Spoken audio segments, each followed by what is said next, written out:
रश्मि और अमर लॉकडाउन के चलते डेटिंग ऐप पर मिलते हैं। उसी बीच उनकी बॉन्डिंग बहुत अच्छी बन जाती है और दोनों एक दूसरे से प्यार करने लगते हैं। बस लॉकडाउन खत्म होते ही चट मंगी पट शादी। उससे पहले घर में बात तो कर लो। अरे माँ पापा कभी मना नहीं करेंगे। अमर की बात सुन रश्मि खुश हो जाती है। ऐसे ही दिन बीतते हैं और देखते ही देखते लॉकडाउन खुल जाता है, जिसके अगले ही दिन अमर अपने परिवार के साथ रिश्ता लेकर रश्मि के घर पहुंच जाता है। अभी लॉकडाउन खुला ही है और कोरोना तो खत्म भी नहीं हुआ, इसलिए ज्यादा कुछ ना करके अगले कुछ दिनों में छोटे फंक्शन के साथ शादी कर लेते हैं। अमर के पापा की बात पर सब सहमत हो जाते हैं। कुछ दिन बाद दोनों की शादी हो जाती है और रश्मि अपने ससुराल पहुंच जाती है। बेटा, शादी तो तूने अपनी मर्जी से कर ली, लेकिन बहू को बोल देना इस घर में हुक्म मेरा ही चलेगा, इसलिए अपना राज जमाने की कोशिश भी ना करें। माँ, रश्मि को यहाँ से प्यार, आशीर्वाद और अपनापन चाहिए, पैसा या राज नहीं। बेटी की बात पर सास मुंह बनाए वहां से चली जाती है और अब वो हर रोज रश्मि को परेशान करना और ताने देना शुरू कर देती है। देखो, ये है आजकल की लड़की, इंटरनेट पर लड़कों से बातें करते हुए इन्हें शर्म भी नहीं आती। और यहाँ तो देखो कितनी सीधी सुशील बनकर दिखा रही है।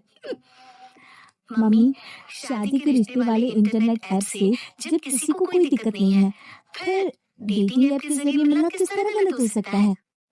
रश्मि की डेटिंग ऐप वाली बात सुन उसकी हैरान सास तुरंत तुरंत कर पूरे घर को सिर पर उठा लेती है, जिसकी आवाज सुन अमर और उसके पापा भी वहां आ जाते हैं। हाय मेरी माता, इतना बड़ा झूठ! डेटिंग ऐप को इंटरनेट के जरिए मिली है बोलकर इस कलमुही को मेरे सर ला बिठा दिया। अरे नास पिटी, तुझे जरा भी शर्म नहीं आई? बाहर न जाने कितने लड़कों से गुलगुलू गुलगुलू करके तुझे मेरा ही लड़का मिला था फंसाने के लिए। माँ, मुझे तो समझ नहीं आ रहा क्या बोले जा रही हो। डेटिंग ऐप इस्तेमाल करना कोई अपराध नहीं है और तुम रश्मि को ऐसा कैसे बोल सकती हो? मैं भी तो था उस ऐप पर। पहले उसके लिए माँ से झूठ बोला और अब लड़ाई कर रहा है। सास और अमर की बात सुनकर रश्मि हैरान खड़ी रहती है। अमर, तुमने घर में झूठ क्यों बोला? ये सब देख रही हो ना, इसी की वजह से झूठ बोलना पड़ा। एक तरफ अमर और रश्मि की ये बात चल रही होती है, वहीं दूसरी तरफ सास का नॉन स्टॉप क्लेश सबको परेशान कर देता है। सब एकदम चुप, जो हुआ सो हुआ, अब मुझे कुछ ना सुनाई दे।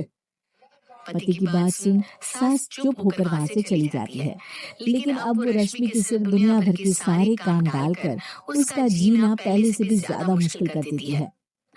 मम्मी, मैं आपका गुस्सा समझ सकती हूँ, आपको जो करना है कर लीजिए, मैं कभी कुछ नहीं बोलूंगी। उम्मीद है किसी दिन तो आपका गुस्सा शांत होगा और नफरत प्यार में बदलेगी।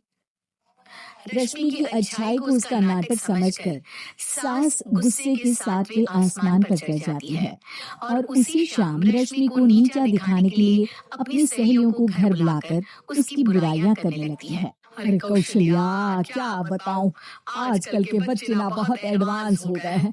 पहले रिश्ते घर परिवार वाले सब देख परख के कराते थे, और अब ये लोग खुद न जाने कहाँ कहाँ मिलकर खुद ही सब कुछ पक्का करके हमें बता देते हैं। लड़की का कैसा दिन धर्म, कैसा ईमान, कैसा चरित्र कुछ नहीं पता, बस प्यार किया और घर लाकर बिठा देते हैं। अरे ऐसा क्यों बोलती हो? आजकल बच्चे अपने आप में बहुत समझदार हो गए हैं और फिर पूरी जिंदगी तो उन दोनों को ही साथ निभानी है। अपनी पसंद से शादी कर भी ले तो क्या दिक्कत? तू ही देख ले, पहले इतना अच्छा बेटा और अब सोने पर सुहागे जैसी सर्वगुण संपन्न बहू। और पता है, अभी कुछ दिन पहले मेरी बेटी ने मुझे डेटिंग ऐप के बारे में बताया, जहाँ लड़का लड़की अपनी पसंद से अपने आप एक दूसरे को चुन लेते हैं और फिर अगर सब सही रहता है तो बात आगे भी बढ़ जाती है। अरे इसमें इतना खुश होकर क्या बता रही हो? ये तो गलत है। न जाने कौन क्या है, कितना झूठ कितना सच है। अरे पर सोचो, जब तुम किसी के बताए रिश्ते को देखने जाते हो, तो क्या एक ही बार देखने से सच झूठ का पता लगा सकती हो? जरूरी नहीं कि बच्चों का लिया फैसला हमेशा गलत हो। अरे बहुत बार हमसे भी तो गलत फैसले होते हैं ना। अच्छे बुरे लोग तो हर जगह मिल सकते हैं, फिर इसमें सिर्फ बच्चे ही गलत कैसे? सहेलियों की बात सुन सास सोच में पड़ जाती है और इसी तरह कुछ दिन बीत जाते हैं, जिसमें ना तो वो रश्मि को परेशान करती है और ना ही कोई ताना सुनाती है, जिसे देख रश्मि परेशान हो जाती है। मम्मी, आपकी तबीयत तो ठीक है ना? कुछ दिनों से देख रही हूँ आप मुझे कुछ बोलती ही नहीं। तो मेरा परेशान करना ज्यादा अच्छा लगता है क्या? नहीं, आपकी शांति उससे ज्यादा परेशान कर रही है।